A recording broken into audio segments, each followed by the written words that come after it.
Hello, Henry County families, and welcome to another Friday update.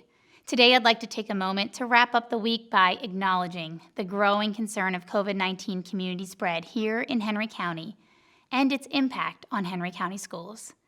At the same time, I want to note how incredibly proud I am of this amazing community for its commitment to keep Henry healthy. In this uncommon season, I think we can all agree that navigating the necessary and frequent changes we've had to make brings up lots of questions and may leave you unsure of what's to come or even how to react. The questions we had to address as a community in March and April were different from the ones we addressed when we returned to school in August and September. And now, the questions we face today as we approach the close of 2020 may differ from those we will face at the start of the new year. No matter the month or the changing conditions or the shifting context, the one thing has remained and will remain constant is that as a district, we care about the safety, the health, and the wellness of our team of employees, our children, and our families. I care deeply about the safety, the health, and the wellness of each and every one of you. And because we care, my commitment to you is to touch base every week by using this Friday update to keep you informed. Today's update includes a conversation that was recorded with Morrell McCreary, a member of one of my advisories. His questions originate from discussions with other parents like you, teachers and staff, who also all serve on the 2020-21 Superintendent Advisories. If these questions are similar to the ones on your mind or heard around your dinner table, we hope that these answers will also help to provide the needed clarity in these uncertain times. But before we transition to that conversation, I want to reiterate that we as a school system are monitoring the impact of the increasing COVID-19 numbers in our community. The 14-day new case rate per 100,000 people in our community has risen to a new high. That 14-day new case rate is one of the 4 indicators that guide our decision-making as a school system and inform decisions about each individual school every single day. In addition to the 14-day new case rate in the community, we also examine the daily average of new cases, the hospitalization rate in our community, and the incidence rate. All of that data for the entire Henry County community is captured by our partners at the Department of Public Health and at Piedmont Henry Hospital, and are reported on the Henry County Schools District website. In addition, we report the positive cases that occur on any one of our school campuses or district facilities, and the number of individuals on school grounds that are identified as a close contact. As a reminder to be identified as a close contact, that person has been within 6 feet of another person who has reported a positive diagnosis for more than 15 minutes. We report the number of students and staff that are in quarantine. This number represents the number of individuals in quarantine due to exposure to COVID-19 on campus, plus all of the individuals in quarantine because of external exposure, which refers to being exposed to a person with a positive diagnosis even if they were never on our campus. And finally, we report incidence rate. This is the percentage of individuals experiencing a positive diagnosis among our 17,000 students plus 5,000 employees currently on campuses around Henry County. There is no one metric that determines whether we keep a school open or close. Instead, we use a combination of factors to measure the impact of COVID-19 on an individual campus. Unfortunately, this week we chose to close one school, Tussa Hall Elementary.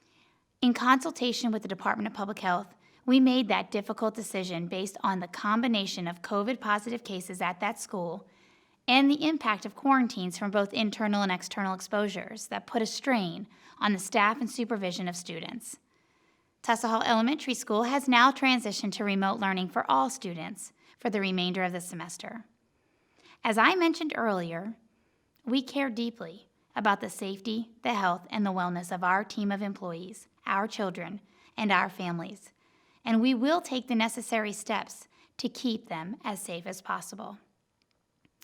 And although we report our COVID-19 district impact data to the Department of Public Health and the Georgia Department of Education in compliance with all transparency and monitoring requirements of COVID-19, our primary motivation is to keep you informed and up to date.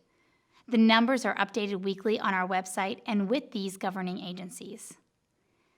And finally, while the questions sure have evolved since March, so has our knowledge. We know more today about how COVID-19 spreads and the role that schools play in a community. As our combined knowledge grows, we will continue to adapt to that new information. As this happens, our focus, my focus, will not change from prioritizing the safety, the health, and the wellness of our team of employees, our children, and our families. Now let's get to some of those community questions and answers I told you about. Please listen to this great conversation with community parent Morel McCrary and have a safe and healthy weekend. I am looking forward to finishing this semester strong. I'll see you next week.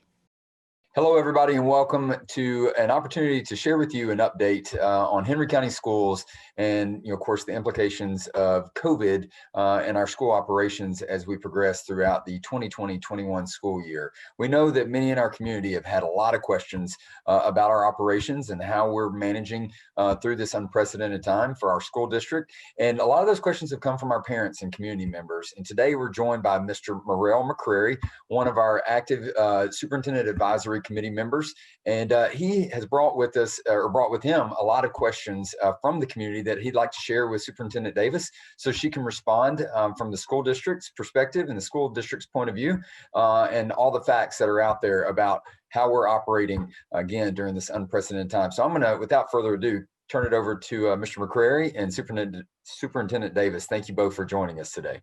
Thanks, JD. Hey, Dr. Davis, how are you? Great. Good to see you, Morel. Likewise. So we'll just jump right in if you don't mind. Let's do it. Perfect. So can you tell me the benefit of reopening the schools and why didn't we stay with the online learning model? Yeah, no, this has been certainly an uncommon way to start the school year. But from the start of planning for 2021, we have said as a public institution in our community, we have got to hold ourselves accountable to being accessible to the youth of our public. And we really set out on a course of what would be required of us to rise to that occasion during this season. And so certainly that was a frame of reference, but what really it comes down to is that there really is no replacement for the role that the schoolhouse and the role that the professionals within that school play in the lives of children.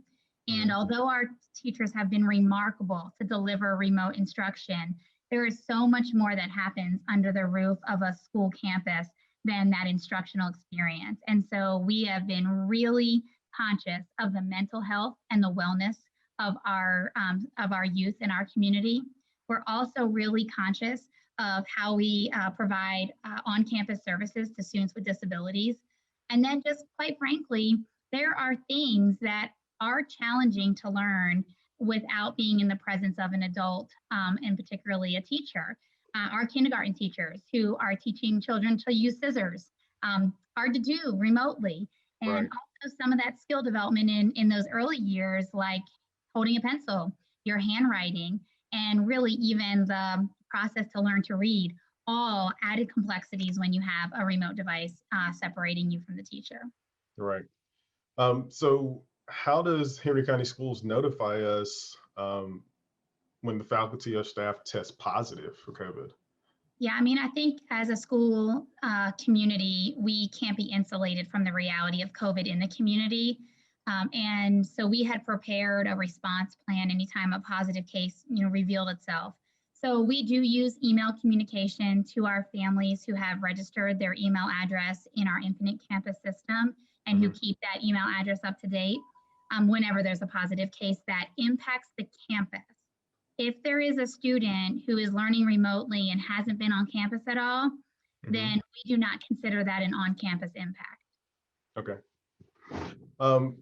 So the details around positive student cases, as parents, we don't see that information. I know in my industry that we support a lot of healthcare entities, so HIPAA is a true thing. So you really have to be careful on who you share with and how it's shared based on that information. But how can I make sure that my kids aren't at jeopardy of getting this thing? Yeah, I think this is an uncharted territory for school systems to be reporting the personal health matters of individuals, both students and staff. And so we have really gone through a lot of protocols with other governing agencies on what is acceptable and allowable to share to the Right. public about someone's health. And we actually are required by law to have a chief privacy officer, and Brian Blanton, who is our CIO, is also our chief privacy officer. And we've taken very seriously our responsibility to protect the health information of students and staff. So I know that there are families who really just like desire more information in that email communication. And we just wish we could comfort people with more information, but we also know that would be a violation of what is allowable to be communicated. Right. And we have an approved message approved by other agencies and are and really have relied on keeping that pretty standard. Okay. How can what is the county doing, I guess, to ensure that the kids are, doing the 6 feet apart and they're wearing their mask, and there's lunch hour, there's breakfast, there's gym, and my son comes home and he tells you, yeah, Dad, we went outside and we ran laps and we did this. How is that? How are we staying safe in that measure? How can we ensure that they're safe?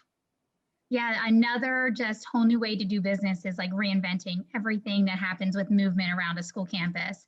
So first of all, we do have distancing dots throughout all of our campus facilities. And my own daughter, actually, she comes home and tells me about how they have to stand on the distancing dot, and if you don't have a dot, what you have to do. And so I do think that there's a lot of behaviors being taught by classroom teachers on how to keep conscious awareness of your spacing. But we also know that there are some spaces that have limitations. And so we've really asked schools to use all the space they have and spread kids as far apart as they can. Right. And we know that not every time that means it's 6 feet. But most times we really are pretty close to that, and we're managing the distance by how we teach those behaviors. We've got hand sanitizers everywhere. So I've seen PE teachers, as kids walk into the gym, everyone does a hand sanitizer before they touch what has been a cleaned kickball or a piece of equipment. In our weight rooms, we have actually just added an additional fogger for all of our athletic spaces. Oh, wow. So Okay. that they are even more regularly disinfected with the fogger equipment. And so kids are using that hand sanitizer, they're learning their own cleaning techniques, and then we're coming behind it with more sophisticated disinfectants. And so really all of those things are being monitored by principals as well as by district professionals. And the hardest thing is really for the adults in the community who come onto a campus. I was just about to say that. It's hard for me as a parent because I'm there with my kids. I go visit, I bring lunch. It's a disconnect is what we feel. I speak for my family. I know it's so odd to not just bring people right in, and even, we're a relational profession. We rely on human contact. And so I think that's been one of the hardest things. And we're really actually starting a campaign to encourage everybody to ask for space. Because I've even found myself in a situation like, I don't want to make people feel bad, like they can't hear me or I can't hear them, but we've got to feel like we can say, we need to step back and have our space. And so really our kids have been remarkable. Our kids have been remarkable with the masks. Our kids have been remarkable with the distancing dots and the hand sanitizer and the washing our hands protocols. I think for all of us, we're the ones that need the signage and the reminders. That might be true. So what's the threshold for closing the school or the district and doing this remote learning thing again? What does that look like? Yeah, it's a combination of a lot of factors. And we actually just closed our first school yesterday. Tessa Hall Elementary School was closed. Wow. And first of all, we take it very seriously. Every day we have a morning executive briefing on every positive case, every direct contact, every individual on quarantine. And we actually do track all of this and produce it on our website. And one of the key factors that we look at is the distinction between external exposure and internal exposure. If a COVID positive case occurs on campus, did the individual get that exposure from outside of a campus experience, like in their home life, social life, or was it because of their work environment? And we've seen a large majority of the instances is external exposure. Right. But once we do have an internal exposure, if that starts causing ripple effect of quarantining, then we start to have a supervision strain in that school. And that is a key indicator of needing to transition into a remote environment. Would you believe, even though we've closed now just one school, we've actually had 97% of our on-campus students, which is 17,000 students, have had an uninterrupted experience. Now, Wow. that doesn't mean they haven't had maybe a teacher need to teach remotely for a few minutes, or they've had a special teacher need to rotate differently. I'm not saying there's been no difference, but as far as being able to stay on campus and attend school on campus, we've actually had a really high success rate of that. Oh, that's pretty cool. I was just wondering if there was a magic number that said, okay, we've got, 10 cases at this school. Do we shut down? No. So that helps. That gives me the information. Thank you. Yeah. What's the best way to keep up with the COVID information for Henry County Schools? Yeah, well, first and foremost, we really keep encouraging families to keep their contact information up to date through Infinite Campus. If families are not receiving like the Friday update from my superintendent, from my update every Friday, if they're not receiving notifications, you probably should check with their administrator at their local school and make sure their contact information is up to date, because Okay. there is a lot being distributed and relied upon through our email system. But I'd also say that our website has been really reliable. And I'd actually love to share a little bit of that during our time together, and maybe just kind of walk through what I look at every day. And of course, I have responsibility for the organization, but I also have kids in this school system, and am just conscious of how this affects all of our lives. Okay. So hopefully you can see my screen right now, and I'm on the district website. And what I would draw your attention to right here is this COVID-19 data dashboard. And if Okay. you click into that data dashboard, what you're going to be able to see is that we are tracking all of the Henry County population impact of COVID. And if I click in here, I'll just remind everybody, 235,000 people call Henry County home. And this is the COVID-19 data for that that number of people, so our whole entire county.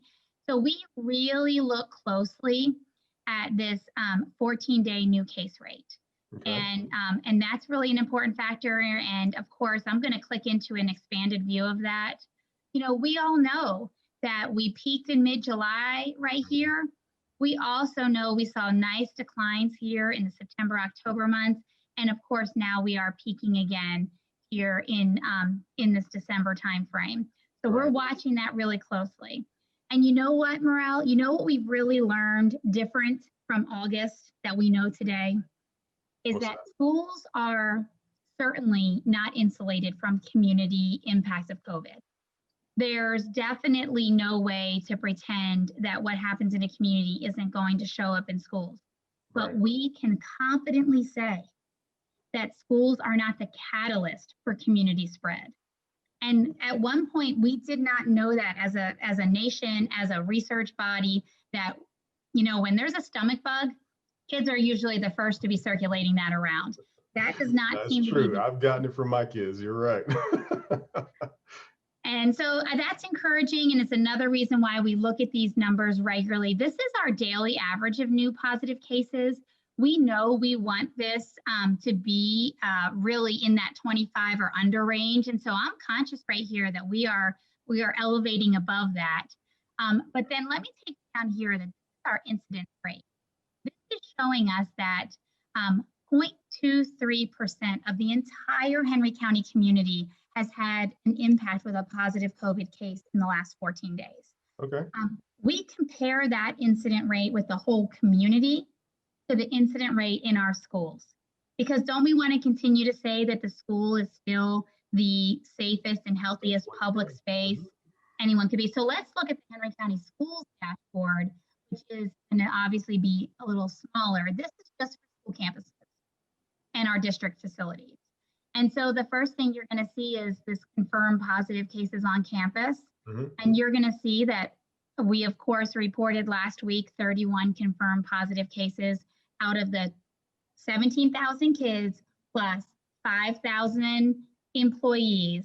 There were 31 positive cases among all of that. Wow. Now, how often is that data refreshed? It looks That's like a great question. weekly? It's really weekly. Monday is when you come and get last week's data. Okay. On this dashboard. And really that 31, of course, has all of us like, okay, this feels like it could be getting a little bit uncomfortable, but I do want to actually look at an expanded view, because what you're going to see is 2 weeks after Halloween is when we had our 27. Right. So we're really seeing this post-holiday bump, and it's something we're watching closely. Even there. Yep. Yeah, look, one more thing is the incidence rate. Remember how I said 0.24 in the county, and the school system is at 0.15% of all people on campus have had an impact with a positive test, which means we are lower than the community. And it is just a reminder that schools are not proving to be a catalyst for any increase in community exposure. So that's just a little bit about how I would stay informed as a family. And also, I believe the relationship that families have with their teacher and their principal can never be replaced by a dashboard or a website, but it is a reliable way to stay connected. Yeah, I will definitely commend you guys on that. My kids are in the Woodland cluster of schools, so they are very, very on top of Infinite Campus, and that we get the phone call notification, that we answer and they tell us what's going on the, the school system there. So I appreciate it. It definitely is helpful to know that you guys have my child's safety at heart, and in best case scenario that you're doing everything you can to slow the spread and prevent it. So that, I mean, as a parent, kudos, hats off, great work. Well, I appreciate it, Morel, but it really is just a reflection of our community coming together to figure this out and navigate it together. The parent advisory that I have as a standing conversation is hugely instrumental in identifying how we can better communicate. So thank you for this, and thank you for making this forum possible.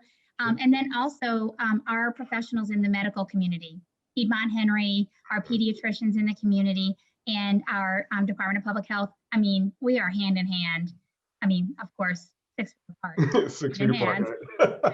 In doing this together, because this takes more than unilateral decision making, for sure. Right. Well, I appreciate you answering all my questions. It's good information. Thank you for sharing. Well, thanks for the time. I guess we get to turn it back over to JD for him to wrap us back up. There he is.